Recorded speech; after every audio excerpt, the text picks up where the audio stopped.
America चूँकि world का सबसे बड़ा बाज़ार है। इनफैक्ट अगर आप वर्ल्ड मार्केट कैप देखें, तो 60% से ज़्यादा मार्केट कैप अमेरिका का है। So whatever happens in America has influence everywhere. अच्छा।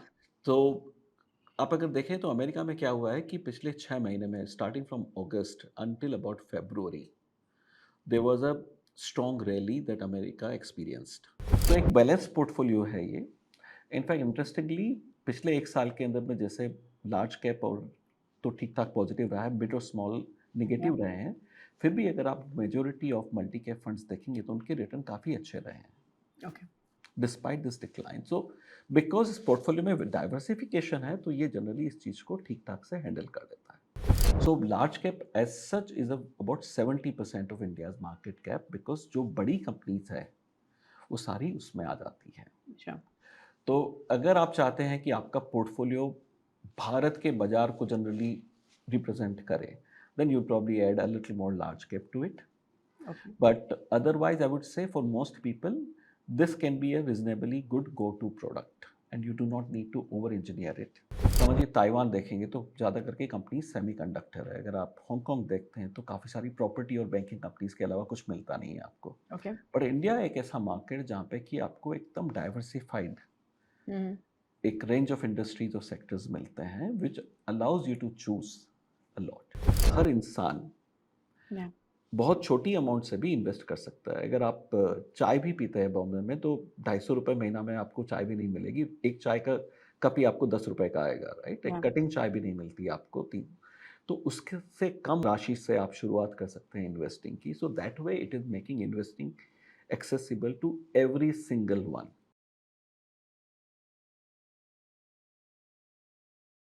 हेलो एवरीवन, मेरा नाम नम्रता अरोरा है। Welcome back to another episode of mutual fund की बात। म्यूचुअल फंड की बात में हम ग्लोबल और Indian economic conditions, commodities, stock markets, mutual funds, इन सब के बारे में बात करते हैं। और आज हमारे इस एपिसोड में we have someone very well known in the mutual fund industry. आज हमारे साथ है mister Suresh Soni, who is the CEO at Baroda BNP Paribas Asset Management India Private Limited. Mr. Suresh is a seasoned asset management professional with rich experience of over 28 years. His experience spans across investment and business management. He has varied experience of working with startups as well as global giants and across retail as well as institutional clients. In his previous roles, Mr. Suresh has also worked for around 15 years at Deutsche Asset Management, leading it to become the most successful foreign bank promoted asset manager in the country. Mr. Suresh Soni was CEO at Edelweiss Alternative Asset Advisors as one of the largest alternative asset managers in the country. Mr. Suresh Soni has completed his BSc, ACA, and Grad CWA. Hello, everyone. Welcome back to Mutual Fund की बात. Thank you so much for joining us again this week. मेरा नाम नम्रता अरोरा है and like always हम हर हफ्ते आपके लिए एक इंटरेस्टिंग पॉडकास्ट लेके आते हैं where we get a wonderful speaker from the industry who answers the theme. तो आज की जो हमारी थीम है इस पर्टिकुलर कॉन्वर्जेशन के लिए, that is around multi cap funds. तो हमारे काफ़ी सवाल जो है मल्टी कैप फंड्स के अराउंड रहेंगे। And today we have with us someone very renowned, mister Suresh Soni, who is the CEO of Baroda BNP Paribas mutual fund. Suresh ji, thank you so much for giving us your time and we are truly very excited कि आपने अपना समय निकाला हमारे लिए, so thank you so much for thank you Namrata ji, I am looking forward to the conversation. That. Thank you so much. तो सुरेश जी, अभी हम सबको पता है कि markets are very volatile and हम देखते हैं कभी ऊपर जा रही है, कभी नीचे आ रही है। And of course we understand कि अगर हम यूएस की भी बात करें, so we have seen that there was a 6 month low on Monday which is March of 31st 2025। And of course fear तो यही है कि यूएस रिसेशन में जाएगा। एंड ऑफ कोर्स अगर यूएस रिसेशन में जाएगा तो सारी इकोनॉमीज पे इम्पैक्ट होगा, all the markets will get impacted. So please tell us what is your take on this, कि आपको लगता है कि यूएस रिसेशन में जाएगा, और अगर जाएगा तो इंडियन मार्केट पे क्या इम्पैक्ट होने वाला है उसका? Sure. So Namrata ji, I think first of all हम लोग प्राइमरली इंडिया में इन्वेस्ट करते हैं, या। तो हमारा फोकस इंडिया रहता है। लेकिन अमेरिका चूँकि वर्ल्ड का सबसे बड़ा बाज़ार है। इनफैक्ट अगर आप वर्ल्ड मार्केट कैप देखें, तो 60% से ज़्यादा मार्केट कैप अमेरिका का है। So whatever happens in America has influence everywhere. अच्छा। तो आप अगर देखें तो अमेरिका में क्या हुआ है कि पिछले 6 महीने में starting from August until about February, there was a strong rally that America experienced. और उसका रीज़न ये था कि पहले एक्सपेक्टेशन ये थी कि ट्रंप का इलेक्शन होगा हम्म, ट्रम्प का इलेक्शन हुआ, ट्रम्प ने ऑफिस अज्यूम किया and true to his style उन्होंने जो शुरू के अनाउंसमेंट किए, उससे काफ़ी पॉजिटिव इम्पैक्ट पड़ा मार्केट के सेंटीमेंट पे कि अमेरिका की कंपनीज को काफ़ी फ़ायदा होगा। ओके, सो अगस्त से फरवरी के बीच में अमेरिका बाजार जो है वो करीब-करीब 20% से 22% बढ़ा। लेकिन मिड फरवरी के बाद में जब लोगों को ये रियलाइज़ होने लगा कि कुछ टैरिफ अनाउंसमेंट जो है वो अमेरिका के बाजार और अमेरिका की कंपनियों को भी हानि पहुंचा सकते हैं, या, तो उसके बाद से मूड थोड़ा सोम्बर हो गया। वहाँ से अमेरिकी बाजार जो है करीब 10% गिरे। आपने अभी-अभी रिसेंटली ट्रम्प ने टैरिफ अनाउंस किए हैं सारे कंट्रीज़ के अगेंस्ट ऑन या, 2nd ऑफ अप्रैल। तो उसका इम्पैक्ट अभी भी मार्केट एब्जॉर्ब करने की कोशिश कर रहा है। बट मोटा-मोटी अगर आप देखें, तो टैरिफ का मतलब क्या होता है कि आपने ज़्यादा टैक्स लगाए हैं on all the imports coming to USA. Yeah, उसका इम्पैक्ट ये होता है कि आपके यहाँ पे जो भी सामान आ रहा है बाहर से, वो महँगा हो जाता है। मतलब इन्फ्लेशन अमेरिका में बढ़ेगा। और अगर इन्फ्लेशन बढ़ रहा है और लोगों की इनकम नहीं बढ़ रही है, तो ऑटोमैटिकली डिमांड कम होगी। तो इसलिए एक फ़ियर जो एक्सप्रेस किया जा रहा है अभी वो कि अमेरिका रिसेशन की तरफ जा सकता है या फिर वहाँ की ग्रोथ काफ़ी स्लो डाउन हो सकती है। दूसरी चीज़ एक और हो रही है कि अमेरिका के लिए कि बिकॉज़ ऑफ दिस टैरिफ थोड़ी अनसर्टेनिटी आ गई है और equity market don't like uncertainty. Hmm, तो उसकी वजह से अमेरिकी बाजार में थोड़ा-सा भी नेगेटिव सेंटिमेंट हुआ है पिछले कुछ टाइम में। पर एक तरीके से देखें तो ये चीज़ जो है वो एक कुछ हद तक इमर्जिंग मार्केट और इंडिया के लिए फ़ायदेमंद है।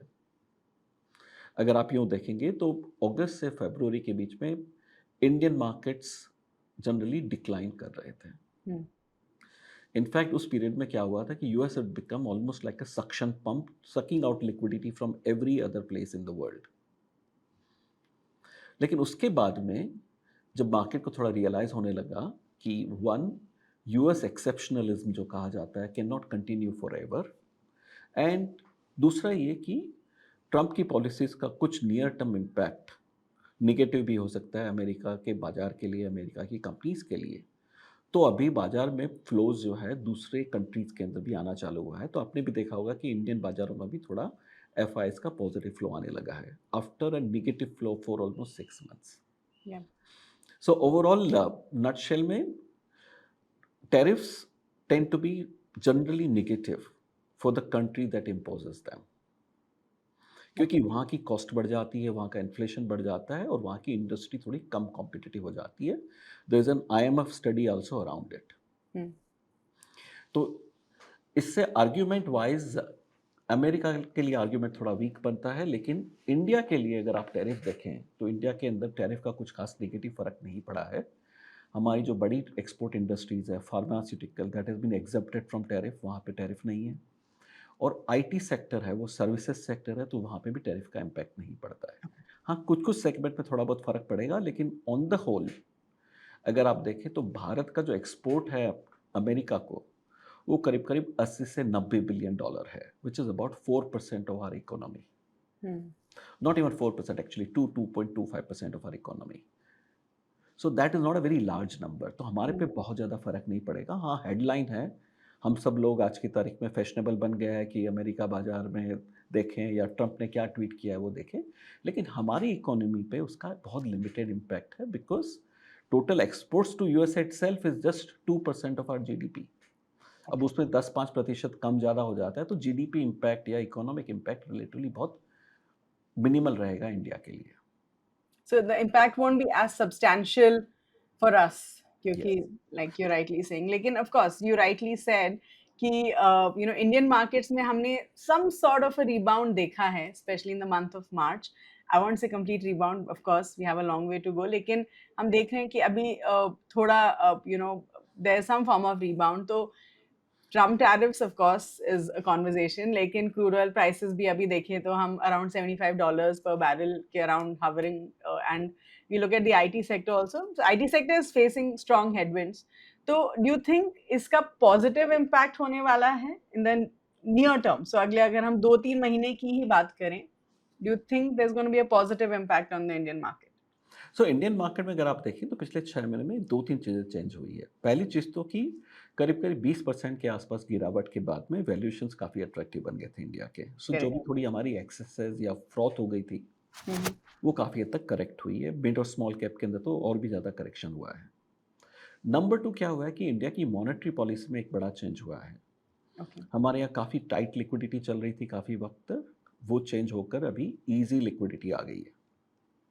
तो आपने बैंक डिपॉज़िट रेट या बाकी कुछ भी ब्याज की दरें देखें या बैंकिंग सिस्टम की लिक्विडिटी देखें, उसमें काफ़ी बड़ा चेंज हुआ है। ओके। और तीसरा क्या है कि कॉर्पोरेट प्रॉफिटेबिलिटी फर्स्ट हाफ में लास्ट ईयर इलेक्शन की वजह से इम्पैक्ट हुई थी। इनफैक्ट वो सब चेंज हो गया है, गवर्नमेंट की इंफ्रा स्पेंडिंग बढ़ी है और कॉर्पोरेट प्रॉफिटेबिलिटी भी बाउंस बैक करी है। तो इंडिया स्पेसिफिक फैक्टर्स काफ़ी हद तक पॉजिटिव हुए हैं। Better valuations, easier liquidity and improving corporate profitability. So Indian market outlook अगर आप देखेंगे तो वो इम्प्रूव हुई है। Okay. Okay. So then I think the investors would get some form of relief, I would say, in in the near or in the coming few months, if not in the हाँ, long so term. I think near बहुत ज़्यादा use नहीं करना चाहिए market के अंदर में, Yeah, yeah. But overall यहाँ से market valuations are reasonable and earning growth is bouncing back. So it should generally be positive, constructive for the market from medium term perspective. Okay, fair enough. Okay. So now let's talk about the theme of the show, which is multi-cap funds. And I think ये काफ़ी interesting category है. हम बहुत time देखते हैं कि हम multi cap funds को फ्लेक्सी कैप्स के साथ भी कंपेयर करते हैं। लोग ये बोलते हैं कि हम फ्लेक्सी कैप्स में इन्वेस्ट करें या मल्टी कैप्स में इन्वेस्ट करें। There generally a lot of questions around this category. तो सबसे पहले आप हमें ये बताइए कि जो multi cap as a category है वो एक इन्वेस्टर के पोर्टफोलियो में क्या क्या रोल प्ले करता है? Do you think multi cap is a good category, एक इन्वेस्टर के पोर्टफोलियो में होना चाहिए, नहीं होना चाहिए? सो मल्टी कैप फंड अगर इन्वेस्टर चाहता है कि मुझे खाली एक ही फंड रखना है पोर्टफोलियो के अंदर में, then I would suggest multi cap would be the go to fund. Okay. क्योंकि ये जो फंड है ये कॉम्बिनेशन है large cap, mid cap, small cap all in one. Okay. So it's basically one fund which can encompasses all segment of the market. दूसरी चीज़ क्या है कि इसके अंदर में बहुत क्लियर कट बाउंड्री कंडीशन भी है। हम्म। तो मिड, स्मॉल या लार्ज तीनों में से कोई भी सेगमेंट ऑफ द मार्केट है वो मिनिमम 25% होगा पोर्टफोलियो का और मैक्सिमम 50% होगा। या। तो एक तरीके से आपको कॉम्बो मिलता है इसके अंदर जिसके अंदर कि तीनों सेक्टर करीब करीब रिजनेबली रिप्रेजेंटेड होंगे। तो over a period of time अगर आप चाहते हैं कि आपका पोर्टफोलियो जो लार्ज कैप की सॉलिडिटी भी रहे उसमें और साथ में एक हाई पोटेंशियल जो ग्रोथ का होता है वो मिड और स्मॉल का रहे, तो ये फंड जो है वो दोनों देता है आपको। ओके। और अगर हम लॉन्ग टर्म परफॉर्मेंस देखते हैं तो compare to let's say Nifty 50 या लार्ज कैप इंडेक्स होते हैं, उसके कंपैरिजन में ये फंड जनरली अबाउट 2% के आसपास एक्स्ट्रा रिटर्न जनरेट करते हैं over a long period of time. Okay. तो it is a good portfolio product. It is a good product for investors who are looking to invest for longer term because it gives you exposure to all categories. So you don't have to really go out and say कि large cap महंगा हो गया या सस्ता हो गया. The fund in fact allocates in all three buckets in a certain ratio. खाली ये होता है कि जैसे आज की तारीख के अंदर में हम लोगों का व्यू ये है कि लार्ज कैप थोड़ा सा रिजनेबली वैल्यूड है, तो लार्ज कैप का आपको टिल्ट थोड़ा ज़्यादा दिखेगा पोर्टफोलियोज में। हो सकता है कि जैसे लार्ज कैप करीब 40 से 45% हो और मिड और स्मॉल जो है 25, 27, 28% के आसपास होंगे। Okay. But at any point of time you have exposure across all three categories.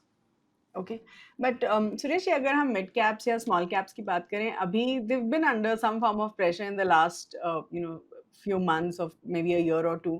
तो आप ये बताइए कि क्या इस सिनारियो में भी ये अच्छा माना जाता है?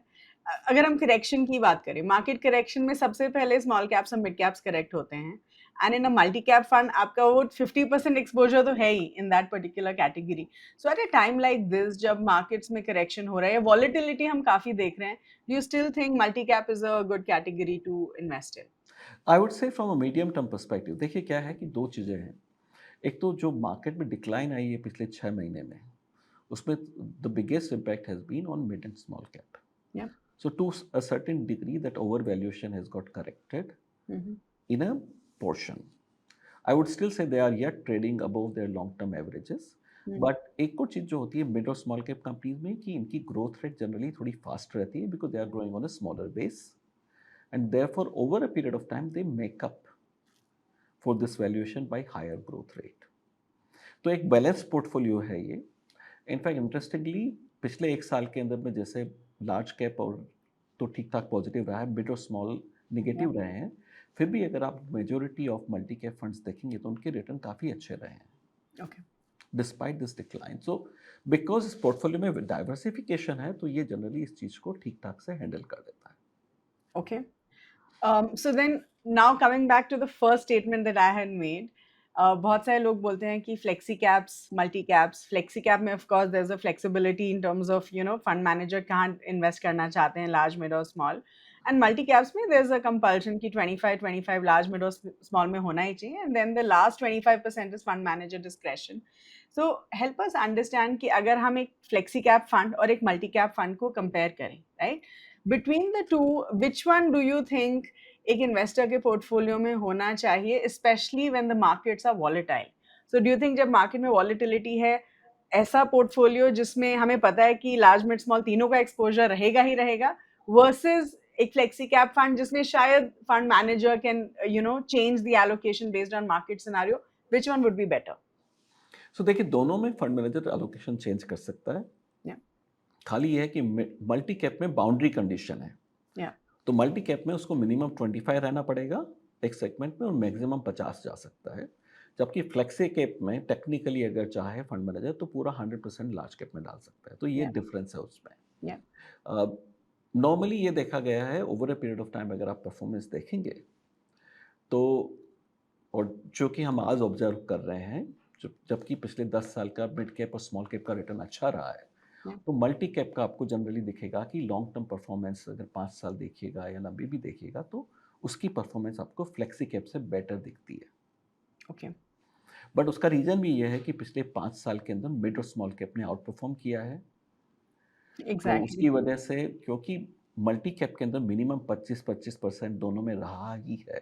या So that category has benefited, whereas flexi cap may have had traditionally slightly lower exposure to mid and small cap. Correct But that, in a way, is also a certain amount of discipline that this portfolio product has, that it has got allocation to all three segments of the market. Okay And मेरा यही कहना होगा कि अगर आपको एक ही fund portfolio में लेना है तो शायद multi cap will do the job for you because it has got representation of all three segments of the market. या When you're buying a flexi cap, you may have today a large cap fund and it can become a small cap fund after 3 years. या So you are okay giving a bigger mandate to the fund manager, या and therefore the characteristics of the product will keep changing over a period of time. In multi cap, it remains somewhat evenly distributed to with some amount of fund manager discretion. Okay so you recommend कि अगर मुझे सब market segments में exposure चाहिए, तो instead of picking एक अलग large cap, mid cap या स्मॉल कैप, अगर मैंने एक मल्टी कैप में डाल दिया तो at least to a large extent I know कि मुझे तीनों का एक्सपोजर मिल रहा है, right? Correct. So when I compare a multi-cap fund with a large cap fund, flexi cap, ELSS funds, focused funds, I think in सब categories में हमने लार्ज कैप का एक्सपोजर ज्यादा देखा है, राइट? हम ये बहुत ही कॉमन अंडरस्टैंडिंग है कि flexi caps are very large cap heavy in Hmm, general, hmm, hmm. Right? Multi caps में भी 50% तक लार्ज कैप हो सकता है, right? That's a max that you could go in terms of large cap in a multi cap fund. So from this perspective, अगर मुझे अपना portfolio design करना है और मुझे सिर्फ एक फंड नहीं, I want multiple funds in my portfolio, तो आपको क्या लगता है कि एक मल्टी कैप फंड के साथ और कौन सी कैटेगरीज में ऐड कर सकती हूँ जिससे एक मेरा पोर्टफोलियो एक बैलेंस्ड पोर्टफोलियो बने? श्योर। सो मल्टी कैप जो है वो जनरली आपकी इक्विटी नीड्स को पूरा कर देता है क्योंकि लार्ज भी है, मिड भी है, स्मॉल भी है इसके अंदर में। और दूसरा ये है कि अगर आप ब्रॉड मार्केट देखें अपना, and I am just digressing a bit, but ये ध्यान रखिए कि अगर हम पूरे मार्केट का मार्केट कैपिटलाइजेशन लेते हैं इंडिया का तो around 65 to 70% of our market cap is large cap या और 15% करीब करीब आपका मिड कैप और स्मॉल कैप रहता है। So large cap as such is about 70% of India's market cap because जो बड़ी कंपनीज है वो सारी उसमें आ जाती हैं। अच्छा तो अगर आप चाहते हैं कि आपका पोर्टफोलियो भारत के बाजार को जनरली रिप्रेजेंट करे, then you'll probably add a little more large cap to it. Okay. But otherwise, I would say for most people, this can be a reasonably good go-to product, and you do not need to over-engineer it. इसके अलावा आप चाहें तो आप फिर hybrid fund देखिएगा या कुछ फिक्स्ड इनकम फंड्स देखिएगा which will Okay. Meet your investment objective. So maybe a balance advantage fund will give you a good exposure between equity and Equity fixed and debt. income, and that's actively managed. Sure. वो एक asset allocation product आपका बन गया. और एक आप अगर आपको कुछ इमरजेंसी फंड्स पार्क करने हैं which I would suggest that everybody should do, तो उसके लिए आप कोई लिक्विड या डेट फंड कुछ देखिएगा, ultra short term liquid money market वगैरह. Okay, okay, fair enough. So now tell us, Suresh ji, कि Baroda BNP Paribas का जो multi cap fund है, which is pretty good fund, has been giving good returns in the last few years. आप बताइए कि how do you manage the portfolio of this fund? तो आपका portfolio strategy क्या रहता है for this particular category? And as an investor, अगर मुझे एक multi cap fund select करना है, तो मुझे क्या-क्या फैक्टर्स देखने चाहिए, राइट? मुझे पोर्टफोलियो में क्या-क्या फैक्टर्स देखने चाहिए एज़ एन इन्वेस्टर कि मुझे so I can select a good fund for myself? Sure. So देखिए, हम लोग जब भी फंड में स्टॉक्स लेते हैं तो हम चाहते हैं कि ऐसी कंपनीज लें जो कि इंडस्ट्रीज से और ओवरऑल मार्केट से फास्टर ग्रो कर रही है एंड आर गुड कैपिटल अलोकेटर्स. तो हम इसके लिए एक फ्रेमवर्क यूज़ करते हैं, उसको हम लोग BMV फ्रेमवर्क बोलते हैं. B for business, M for management and V for valuations. हमें लगता है कि स्टॉक सिलेक्शन के लिए ये 3 बहुत कोर फाउंडिंग पिलर्स हैं जिसके ऊपर पूरा ध्यान देना जरूरी है. बिजनेस का मतलब ये है कि business should have a strong growth, should be growing faster than the industry and also should have longevity of growth. So आपकी ग्रोथ भी थोड़ी ज़्यादा होनी चाहिए इंडस्ट्री से, बट साथ में लॉन्जेविटी भी होनी चाहिए, विजिबिलिटी भी होनी चाहिए कि ये 1 क्वार्टर 2 क्वार्टर या 2 साल की ग्रोथ नहीं है, कम से कम अगले 5 से 10 साल हम इस इंडस्ट्री को ग्रो करते हुए देख सकते हैं. तो उतना पोटेंशियल भी होना चाहिए कंपनी में और इंडस्ट्री में भी. दूसरा होता है management, both in terms of quality and passion, but at the same time also corporate governance, okay. ताकि आप शेयर होल्डर तक रिटर्न भी आए उसका. और तीसरा होता है जो एक और इम्पोर्टेंट फैक्टर होता है वैल्यूएशन. वैल्यूएशन का मतलब ये नहीं कि हम सबसे सस्ता स्टॉक खरीदें, बट इसका मतलब ये है कि ग्रोथ एडजस्टेड सही वैल्यूएशन पे खरीदें. Entry points are important in the market. You don't want to overpay for growth, Okay. but we are willing to pay for growth. So it doesn't mean that we will buy a 5 PE stock. If we find a stock at 22 PE which is having good growth prospects, we prefer that rather than buying something at very low PE. सो ये एक screener हम लोग हमेशा use करते हैं जिससे कि हम स्टॉक सेलेक्ट करते हैं. अब जहाँ तक इस फंड की बात आती है तो इसके अंदर बड़ा इंटरेस्टिंग है कि हमें तीनों segment of the market, mid cap, large cap, small cap, तीनों के स्टॉक सेलेक्ट करने होते हैं और उसी से पोर्टफोलियो बनाना होता है. Yeah. तो इसके लिए इसके अंदर एक डेडिकेटेड एफर्ट लगता है to find good picks across market segments and put them in the right proportion. और उसके बाद में हम लोग ये करते हैं कि पोर्टफोलियो कंस्ट्रक्शन तो एक चीज़ हो गई, बट उसके साथ में हम लोग ये भी करने की कोशिश करते हैं कि हम क्या नहीं खरीदेंगे. So we also have a screen where we only want to buy the stocks that meet our filters, and therefore we create a universe of stocks that we will buy. And beyond that, we don't want to look at it because we want to be able to track the companies that we own quite well. And at the same time, if some companies are not fitting our filters, then we don't even want to look at them.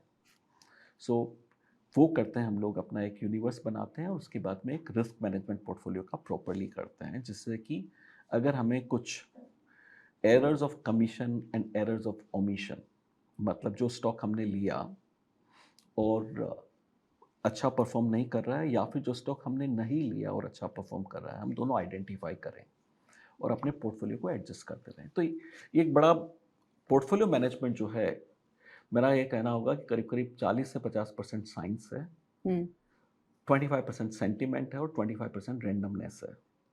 क्योंकि market के अंदर में आप कुछ हद तक science लगा सकते हैं, कुछ मार्केट सेंटिमेंट पे चलता है और कुछ रैंडम मूवमेंट होता है.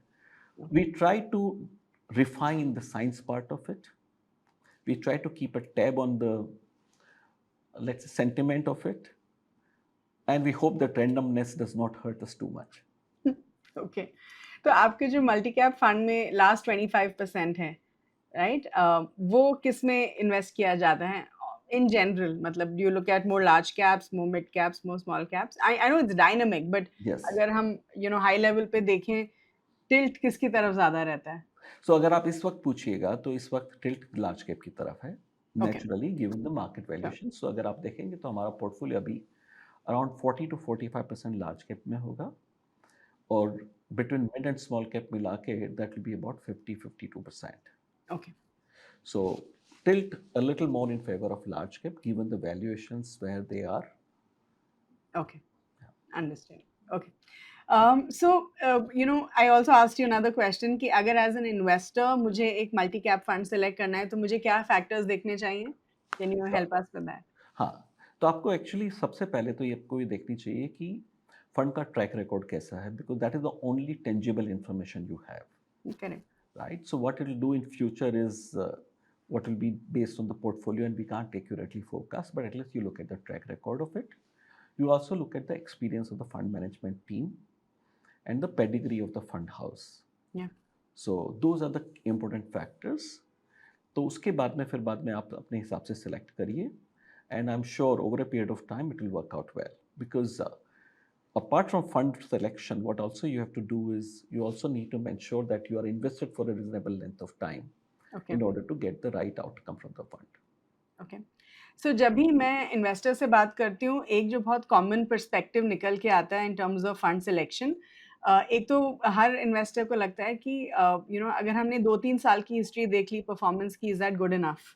सो that is my question to you कि आप बोल रहे हैं कि आपको पास्ट परफॉर्मेंस देखनी चाहिए, बट कितनी साल की पास्ट परफॉर्मेंस? एंड एक और जो पर्सपेक्टिव निकल के आता है, वो बोलते हैं कि एक्सपेंस रेशियो कितना ज़रूरी होता है जब हम एक फंड को सेलेक्ट करते हैं। So tell us that is well Suresh ji, कि एक्सपेंस रेशियो देखना चाहिए, नहीं देखना चाहिए? तो Sure. Tell me about both. Yeah so देखिए, ऐसा है कि अगर आप सिर्फ एक्सपेंस रेशियो देखेंगे तो you would probably think that मेरे को पैसिव फंड खरीदना चाहिए या या इंडेक्स फंड खरीदना चाहिए, बट रियलिटी ये है कि एक्टिवली मैनेज अच्छे फंड्स न सिर्फ इंडेक्स फंड को बल्कि इन जनरल ओवरऑल फंड्स को काफ़ी अच्छे से आउट परफॉर्म करते हैं। तो इनफैक्ट आप अगर देखेंगे तो most index funds and up under performing the index bye 20 to 40 basis point, hmm, whereas actively funds sometimes add value which could be 2 to 4% per annum or okay, even more. So therefore expense is not the only thing. But and again एक और चीज़ ये ध्यान रखिए कि जो fund के returns होते हैं that are always shown post expense ratio.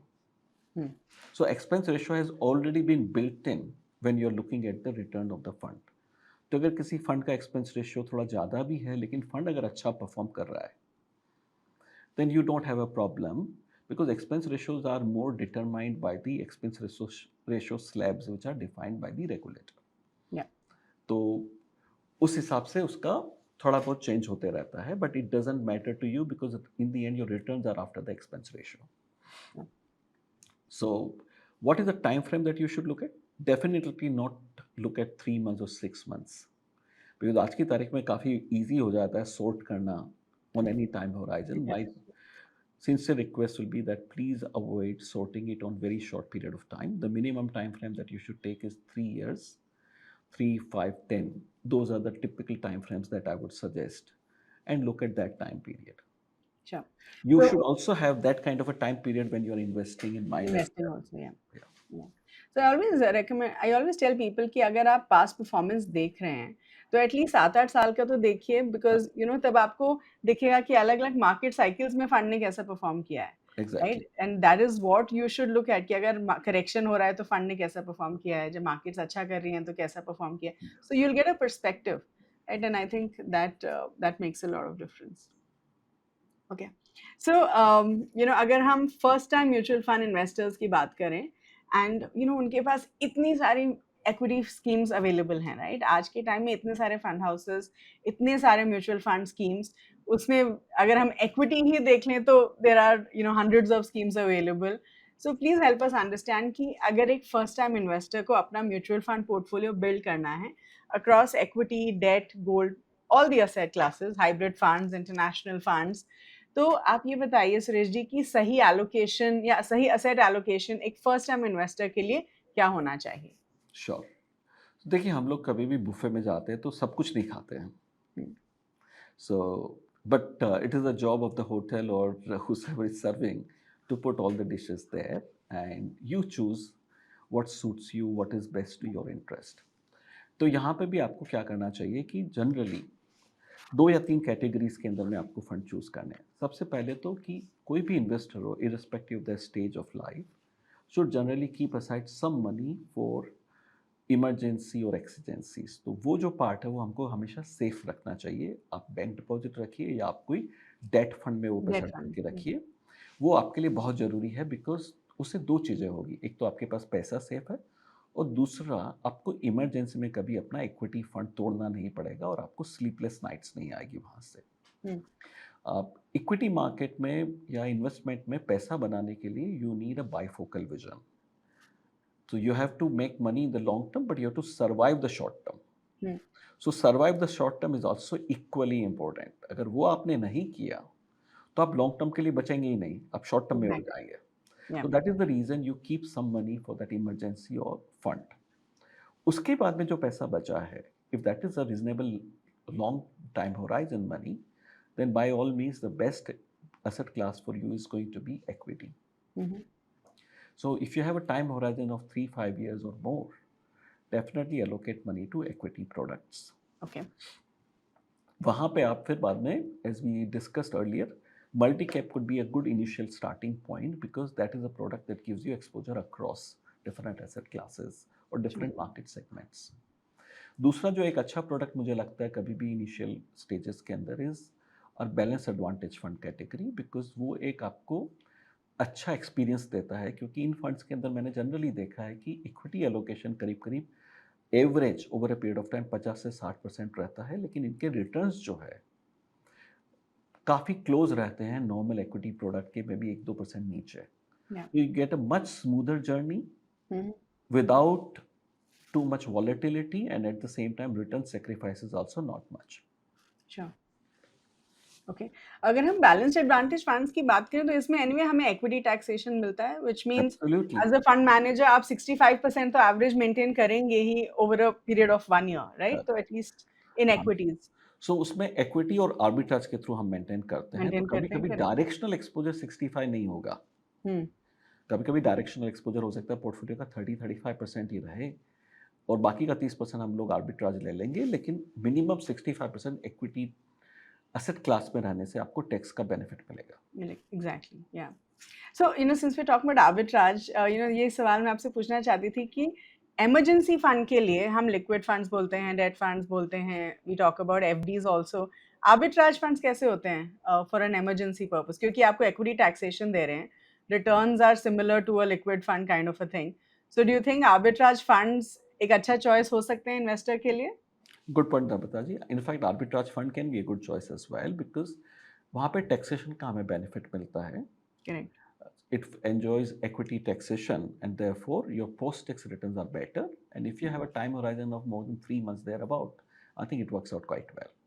Okay, अगर आपका बहुत शॉर्ट टर्म है, तीन मतलब 15 दिन या 1 महीना, तो उसके लिए आर्बिट्राज मत चूज करिए। 3 महीने से ऊपर आप देख रहे हैं तो you can choose arbitrage fund. Arbitrage. क्योंकि अगर हम इमरजेंसी फंड भी देख रहे हैं सुरेश जी, तो वो देखा जाए तो इमरजेंसी फंड है तो लॉन्ग टर्म के लिए, बिकॉज़ ऐसा नहीं है कि आपने आज इमरजेंसी फंड रखा और कल आपको कुछ फाइनेंशियल इमरजेंसी हो गई। हाँ, बट यू आर राइट कि ये रखना चाहिए सेफ इन्वेस्टमेंट में। सो आई पर्सनली बिलीव कि arbitrage is a great category for emergency that is fund. A good थोड़े कैटेगरी। या यस, बिकॉज उसके अंदर में आपको इक्विटी टैक्सेशन होने की वजह से post tax post benefit tax काफी अच्छा बेनिफिट मिलता अच्छा है। मिलता है। या exactly. Yeah. All right. Okay. So now when we ask you about sectors, right? ये मैं जनरली अपने सारे स्पीकर से पूछना चाहती हूँ बिकॉज हमारे बहुत सारे जो इन्वेस्टर्स हैं या व्यूअर्स हैं उनको सेक्टर्स के बारे में जानना अच्छा लगता है। So I want to ask you कि ऐसे कौन से मस्ट हैव सेक्टर्स हैं इन द पोर्टफोलियो, राइट? आपके फेवरेट सेक्टर्स कौन से हैं, especially if you are looking at a long term investment? And must have sectors कुछ हैं या नहीं हैं? Do you think okay, so sectoral investing is something हमने बहुत बात किया उसके ऊपर, in our different shows. Give us your perspective on sectoral investing. कौन से मस्ट हैव सेक्टर्स होने चाहिए और आपके फेवरेट सेक्टर्स कौन से हैं? Sure. सो पहली चीज़ तो आई थिंक अपने मार्केट का ना एक बड़ा अच्छा चीज़ ये है कि हमारा मार्केट काफ़ी डाइवर्सिफाइड है या and which is a very unique characteristics हमें रियलाइज़ नहीं होता लेकिन अगर आप समझिए ताइवान देखेंगे तो ज़्यादा करके कंपनी सेमीकंडक्टर है। अगर आप हांगकांग देखते हैं तो काफ़ी सारी प्रॉपर्टी और बैंकिंग कंपनीज़ के अलावा कुछ मिलता नहीं है आपको। ओके बट इंडिया एक ऐसा मार्केट जहाँ पे कि आपको एकदम डाइवर्सिफाइड एक रेंज ऑफ इंडस्ट्रीज और सेक्टर्स मिलते हैं which allows you to choose a lot. Most people will do well to create a diversified fund, but of या course different sectors are in favor at different points of time और वहाँ पे prospects ज़्यादा अच्छे होते हैं। अगर आप अभी की बात करें तो as a fund house we are positive on banking, we are positive on consumer, we are okay positive on pharma. Okay And I'll give you the reason for all three. Banking इसलिए कि हमें लगता है कि after a tight liquidity situation as well as relatively let's say tighter provisioning requirement and limits in terms of sector allocations and microfinance वगैरह के ऊपर right now we are getting into an environment where liquidity has become easier. Sure Credit growth is still good, economy is in a good shape, NPS ज़्यादा नहीं है तो हमें लगता है कि बैंकिंग सेक्टर के प्रोस्पेक्ट्स काफ़ी अच्छे हैं और इसके अलावा इस सेक्टर ने थोड़ा सा अंडर परफॉर्म भी किया है from a medium term perspective तो valuations are also very good. So this is one sector which is available at lower than their long-term historical valuations, and at the same time, the prospects are improving. So that's a sector that we are positive. Okay The second is after the giveaway that the finance minister did in terms of the tax rebate, the consumption sector certainly looks good. It is the evergreen sector from India's perspective, and it has got further boost from the tax cuts in the budget. So that is another sector that we like. And pharma again is a sector which we like because the overall growth in that sector has been very good, and at the same time, it has also been spared now from any of the incremental duties that could have come in. So correct the prospects for that sector is again very good. So these are three sectors that we like at the outset. Okay अगर हम consumption की बात करें ना Suresh ji you right कि अभी all thanks to the new budget हमने देखा है कि अब इन्वेस्टर्स लोगों के हाथ में ज़्यादा पैसा बचेगा फॉर श्योर लेकिन जब भी रिसेशन का फियर होता है जब भी हमें लगता है कि रिसेशन आने वाला है कंजम्पशन टेक्स द हिट क्योंकि आप डिस्क्रेशनरी स्पेंड आप नहीं करेंगे आप अपने एसेंशियल्स पे स्पेंड करेंगे बट आपका जो डिस्क्रेशनरी स्पेंड है will go down so which means consumption as a sector would get impacted so do you think हमने यूएस में तो there lot of reports which say कि कंजम्पशन कम हो रहा है लोग कम डिस्क्रेशनरी स्पेंड कर रहे हैं because of the fears of recession लेकिन इंडिया में क्या आप ये ट्रेंड देख रहे हैं do you think consumption in India is going down based on the multiple reports that you would have read आपको क्या लगता है इनफैक्ट रेसेशन इंडिया में नहीं आते हुए दिखता है पहली चीज़ तो कि सो रेसेशन की बात जो हो रही है वो यूएस की कॉन्टेक्स्ट में हो रही है, इंडिया में नहीं. Correct We have been a fairly good, strong growth economy. We have been the fastest growing major economy every single of the last 3 years, या and this year will be no different. Okay So we are very well placed. आज अगर आप देखें तो both rural and urban are looking good. या क्या हुआ है कि काफ़ी सारा वेल्थ रीडिस्ट्रीब्यूशन हुआ है गवर्नमेंट की तरफ से with Ladki Bahna and those kind of schemes that we see. The rural side is also good because of the good monsoon that we have seen. Two good monsoons, good water reservoir, good crops.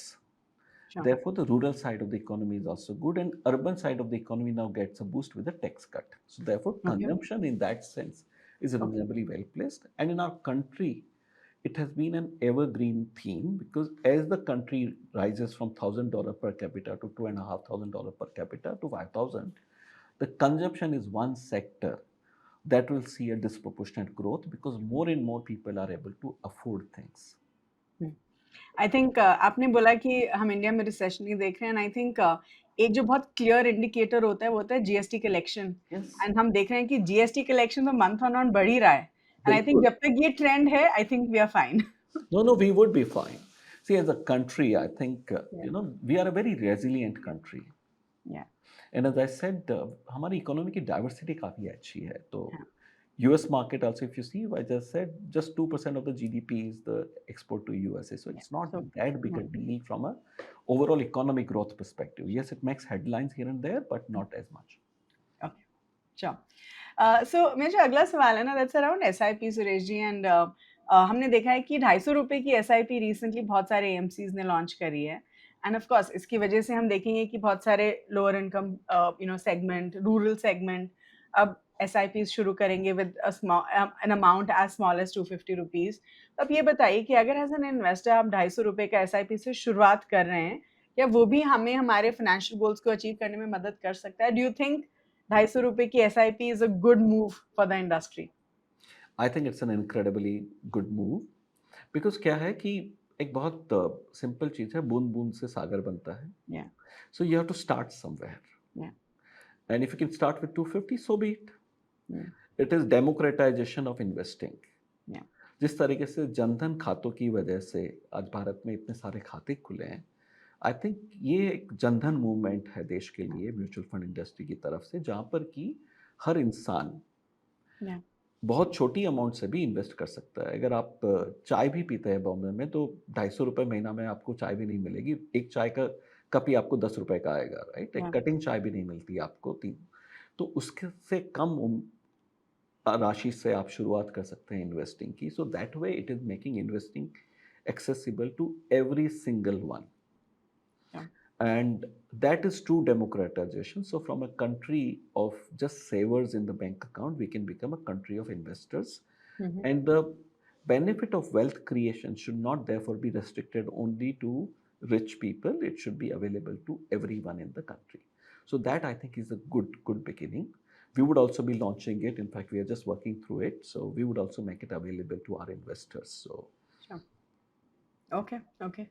So, just we are nearing the end of the podcast. तो मुझे आपसे बस ये सवाल पूछना चाहूँगी कि आप कुछ थंब रूल्स बताइए फॉर एन इन्वेस्टर कि हमें वो क्या बेसिक थंब रूल्स दिमाग में रखने चाहिए when we are investing our money and you could give it from a one first time investor point of view और आप ये एक्सपीरियंस इन्वेस्टर के पॉइंट ऑफ व्यू से भी हमें थंब रूल्स बता सकते हैं कि एज एन इन्वेस्टर हमें क्या-क्या चीज़ें 3-4 चीज़ें दिमाग में रखनी चाहिए जब हम पैसा इन्वेस्ट करते हैं? sure. So I think, Namtaji, investing is a lifelong learning. So I'm going to share a few of my learnings, and I'm sure there are many other learnings that still have along the way. या So पहली चीज़ तो क्या है कि I think जब आप invest कर रहे हैं ना, तो सबसे पहले आप ये भी बता डिसाइड करिए कि क्या चीज़ मुझे इन्वेस्ट नहीं करनी है, because equity is a volatile asset class. तो अगर आप डालना चाहते हैं तो पहले, as I said, emergency fund side में रख दीजिए, ताकि आप थोड़े वरी फ्री हो जाएं और आप लंबे टाइम तक निवेश कर सकें. Sure. So please make a commitment to invest long term and set aside money only which is able to take that period of time.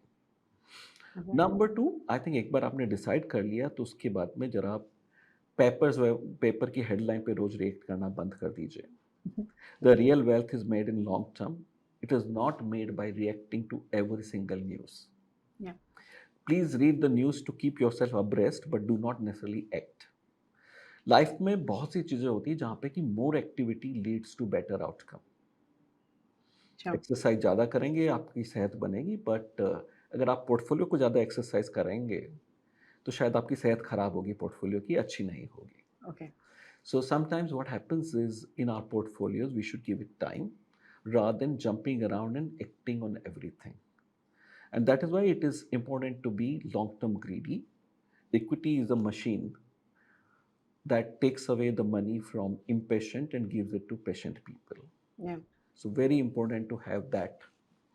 दूसरी चीज़ है कि बहुत बार हेडलाइंस खराब आएगी और बहुत बार आपको ऐसा लगेगा कि ये मार्केट बहुत वॉलेटाइल हो गया, रिस्की हो गया. ये पहली बार नहीं है, ये बहुत बार पहले हो चुका है. हमारे देश में बॉम्ब ब्लास्ट भी हुए हैं, असैसिनेशन भी हुआ है प्राइम मिनिस्टर का, मतलब पॉलिटिकल Yeah. अपहीवल भी हुई है, सिटिंग गवर्नमेंट भी टॉपल हुई है, न्यूक्लियर टेस्ट भी हुए हैं, बहुत सारी चीज़ें होती रहती हैं.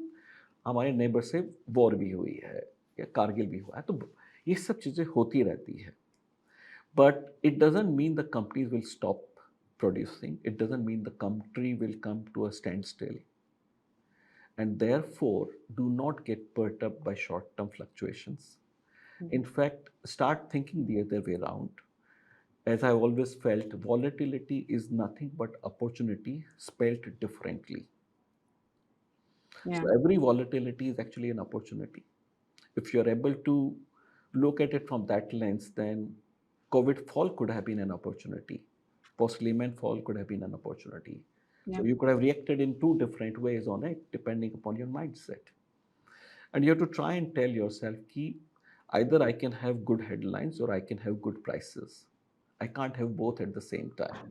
Hmm. So if I'm getting a bad headline today, doesn't matter, the stocks are available cheaper, and therefore I should go ahead and buy rather than getting scared about it. Yeah. So be patient. I think invest for long term. Keep aside the money that you can afford for long term, and don't mix the two. Yeah.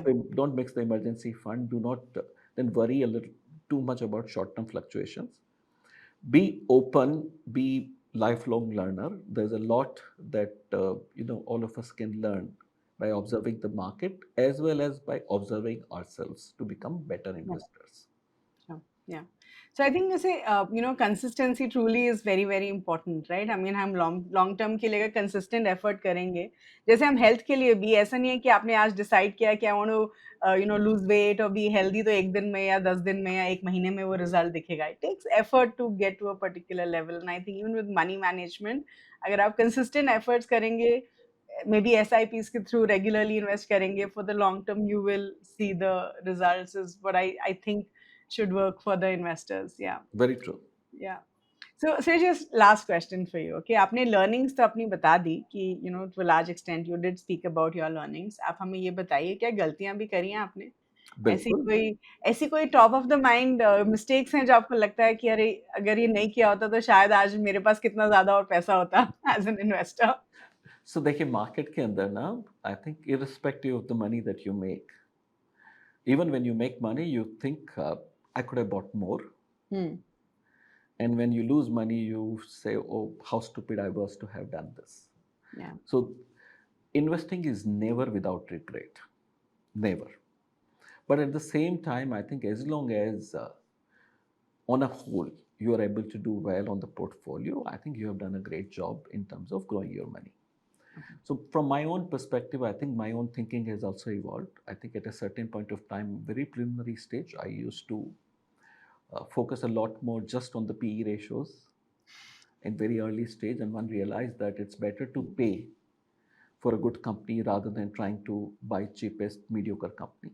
Yeah. So those are some things that one has learned along the way, because somewhere or the other, there could always be a few things about company which are not right, and therefore you need to keep working on it. And second thing, the other mistakes that I have made is sometimes you become too complacent after having bought a company. You also need to be able to watch out if there are really some seriously negative signals. Yeah. In terms of management quality or corporate governance, then irrespective of whatever amount of loss you have made, you still need to exit, because a bad company does not fall 30%. It can go down 100% and make your investment zero. Yeah. And therefore, you need to cut even at 70, 80% loss. You are better off exiting rather than continue to stink around and hope that it will bounce back. Okay. Okay. Sure. Wonderful. I think we are, done with the conversation. Thank you so much for your time, Suresh ji. बहुत अच्छा लगा आपके जवाब सुन के. I'm sure हमारे viewers ने बहुत कुछ सीखा होगा. And I do hope we can get you back in the future episodes. But thank you so much for your time today. Thank you. Thank you so much, Namrata ji. Pleasure talking to you. Likewise. Thank you. Wow, that was such a wonderful conversation with Mr. Suresh. I'm sure आप सबको बहुत कुछ सीखने के लिए मिला होगा. तो हमने बहुत सारे पॉइंट्स उनके साथ डिस्कस किए जो मैं अभी आपके लिए समराइज कर देती हूँ. सबसे पहले हमने मिस्टर सुरेश से पूछा कि वी वांट टू नो कि जो ट्रम्प के टैरिफ्स हैं, क्रूड ऑयल प्राइस जो अभी $75 पर बैरल के अराउंड है, आईटी सेक्टर्स काफ़ी हेडविंड्स देख रहा है, तो इसकी वजह से हम इंडियन स्टॉक मार्केट पे क्या इम्पैक्ट देख सकते हैं. सो मिस्टर सुरेश सेज कि अगर हम इंडियन मार्केट का वैल्यूएशंस देखें वो अभी काफ़ी अट्रैक्टिव है क्योंकि अभी रिसेंट करेक्शंस हुए हैं. अगर हम देखें तो गवर्नमेंट इंफ्रास्ट्रक्चर के ऊपर काफ़ी स्पेंड कर रही हैं, कॉर्पोरेट अर्निंग्स ग्रोथ भी बढ़ रही है, तो हम शायद ये एक्सपेक्ट कर रहे हैं कि इंडियन मार्केट में उतना ज़्यादा नेगेटिव इम्पैक्ट नहीं होगा. फिर हमने मिस्टर सुरेश के साथ मल्टी कैप फंड्स के बारे में डिस्कशन शुरू किया एंड मिस्टर सुरेश सेज कि जो मल्टी कैप फंड्स होते हैं वो हमें large cap, mid cap, small cap तीनों का एक्सपोजर देते हैं. तो अगर आप एक ऐसे इन्वेस्टर हैं जो लॉन्ग टर्म के लिए सिर्फ एक फंड में इन्वेस्ट करना चाहते हैं तब आप मल्टी कैप फंड को सेलेक्ट कर सकते हैं, क्योंकि इसमें आपको minimum 25% large cap, 25% mid cap, 25% small cap का एक्सपोजर मिलेगा ही मिलेगा। सो ये एक फंड ही आपके पोर्टफोलियो के लिए, आपके इन्वेस्टमेंट के लिए बहुत है। ही ऑल्सो सेज कि अभी मल्टी कैप फंड्स में जो है लार्ज कैप का एलोकेशन हम ज़्यादा देख रहे हैं because of the current market valuations. फिर हमने मिस्टर सुरेश के साथ ये भी डिस्कस किया कि मल्टी कैप फंड्स में देखा जाए तो एक साइजेबल एलोकेशन मिड कैप और स्मॉल कैप्स को दिया जाता है। सो ही सेज कि देखा जाए तो लॉन्ग टर्म में मिड कैप और स्मॉल कैप कंपनीज आपको अच्छे रिटर्न्स दे सकती हैं। He also says कि मल्टी कैप फंड्स काफ़ी वेल डाइवर्सिफाइड होते हैं across sectors, across industries and across market segments. फिर हमने मिस्टर सुरेश के साथ मल्टी कैप फंड्स और फ्लेक्सी कैप फंड्स की परफॉर्मेंस के बारे में डिस्कस किया। एंड ही सेज कि अगर हम पिछले 5 साल का टाइम पीरियड देखें तो मल्टी कैप फंड्स ने जो है फ्लेक्सी कैप फंड्स को आउट परफॉर्म किया है, क्योंकि पिछले 5 सालों में मिड कैप और स्मॉल कैप्स ने अच्छा किया है। और अगर हम फ्लेक्सी कैप्स देखें तो उसमें लार्ज कैप्स का एलोकेशन ज़्यादा रहता है compare to mid and small caps. तो देखा जाए तो मल्टी कैप फंड्स काफ़ी वेल डाइवर्सिफाइड होते हैं, और ये क्योंकि आपको तीनों मार्केट सेगमेंट का एक्सपोजर दे रहे हैं, they could be an ideal fit for your portfolio. फिर हमने मिस्टर सुरेश से ये डिस्कस किया कि अगर एक इन्वेस्टर को, फर्स्ट टाइम इन्वेस्टर को अपना पोर्टफोलियो डिजाइन करना है along with multi cap funds in a diversified manner, तो उनको क्या देखना चाहिए, कैसे इन्वेस्ट करना चाहिए। सो ही सेज कि अगर हम इंडियन मार्केट का कैपिटलाइजेशन देखें, it is tilted towards large cap. इसमें 70% लार्ज कैप्स हैं, तो विच मीन्स आपके पोर्टफोलियो में भी लार्ज कैप ज़्यादा होने चाहिए, तो वो चाहे फ्लेक्सी कैप फंड्स के थ्रू हो, लार्ज कैप फंड्स के थ्रू हो, या ELSS फंड्स के थ्रू हो, but you should have a higher large cap allocation. फिर आपका जो मिड और स्मॉल कैप का एलोकेशन है वो आप मल्टी कैप्स के थ्रू इन्वेस्ट कर सकते हैं। आपके पोर्टफोलियो में बैलेंस्ड एडवांटेज फंड्स भी थोड़े होने चाहिए, क्योंकि आपको इक्विटी और डेट दोनों का कॉम्बिनेशन देते हैं। ही सेज कि हर इन्वेस्टर को जो है इमरजेंसी फंड भी बिल्ड करना चाहिए through date funds and liquid funds. आप अपने इमरजेंसी फंड के लिए आर्बिट्राज फंड्स में भी इन्वेस्ट कर सकते हैं, क्योंकि वो आपको रिटर्न्स तो in line with liquid funds देते ही हैं, but they also give you the equity taxation benefit. फिर हमने मिस्टर सुरेश से ये डिस्कस किया कि उनकी कुछ लर्निंग्स या उनकी कुछ गलतियां क्या रही हैं फ्रॉम इक्विटी इन्वेस्टिंग। सबसे पहले एज एन इन्वेस्टर आपको ये डिसाइड करना चाहिए कि आपको किस प्रोडक्ट में इन्वेस्ट करना है, क्योंकि इक्विटी एज एन इन्वेस्टमेंट थोड़ी वॉलेटाइल हो सकती है। आपका एक इमरजेंसी फंड ज़रूर होना चाहिए टू मैनेज एनी इवेंचुअलिटीज़, और उसके बाद आपको जो है इक्विटी में इन्वेस्ट करना शुरू करना चाहिए। मार्केट न्यूज़ को ज़रूर देखिए, फॉलो द मार्केट, लेकिन हर न्यूज़ पे रिएक्ट करने की ज़रूरत नहीं है। ही ऑल्सो सेज कि मार्केट से डरिए मत, स्टॉक मार्केट आपको बहुत सारी अपॉर्चुनिटीज़ देती है और उन अपॉर्चुनिटीज़ को ग्रैब करिए। एंड ही ऑल्सो सेज कि as an investor stay invested for long term. So that was about it in this particular episode. I do hope all of you had a wonderful learning experience. Thank you so much for watching. Please like this video, share it with everyone, and please do subscribe to the Grow Mutual Fund channel, which is called Mutual Funds with Grow. Thank you so much.